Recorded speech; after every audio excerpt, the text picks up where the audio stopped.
Welcome to Local Edition. I'm Tracy Young. Approximately 1 in 5 California high school students drops out of school before earning a diploma.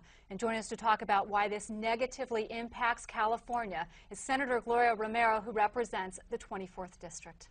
Good to have you with us. Thank you. I recently read a report that said that we are shy about 1 million high school and college educated people to really keep our economy growing in the future.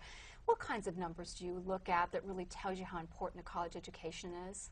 Well, we know that if you do not have a high school diploma, if you drop out, you are 3.5 times more likely to be arrested, 8 times more likely to serve time in jail or prison, to over a course of a lifetime to earn $400,000 less in your lifetime than somebody who has ongoing education.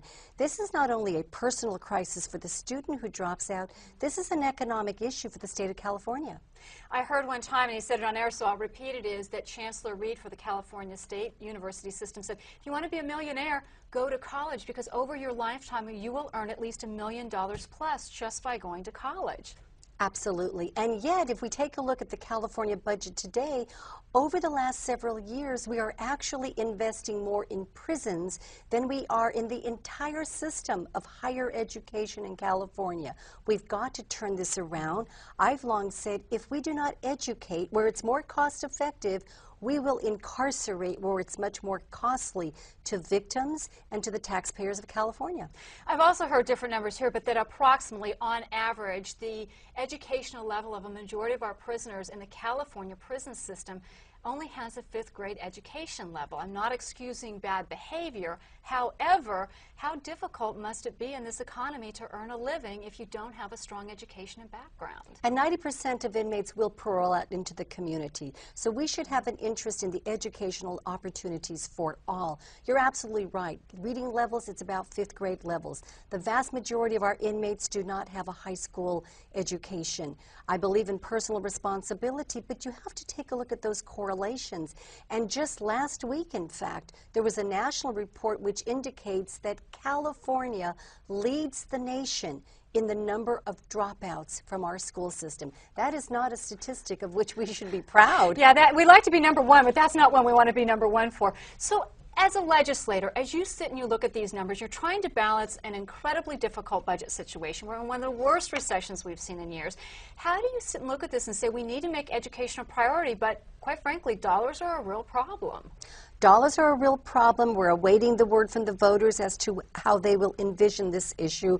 We've got to figure out a way to turn the money back to the front end. We spend less than $10,000 a year to educate a student.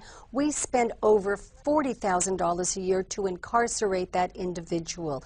Our priorities are a bit skewed. But even more so, I think we've got to look at our system of education. Our modern high school has got to be rethought of, reimagined, reinvigorated to make it more relevant and to provide for the educational training and the workforce preparation that our students need. If students find that education is relevant, they'll stay in the system. Is it hard, too, because they're watching television or they're listening to their iPods?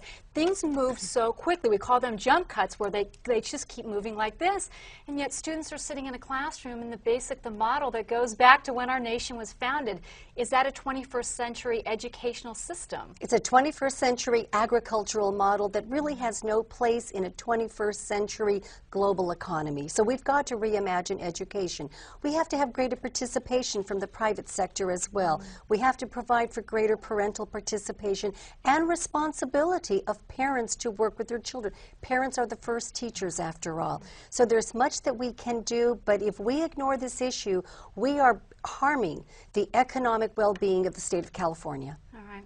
You listed a lot of very important statistics, and I would very much like to have you back, because as you really start getting into this issue and proposing really meat to these bones, I hope you come back and join us and we can talk about this more. Invite me. I would love to come back. Thank you. You're very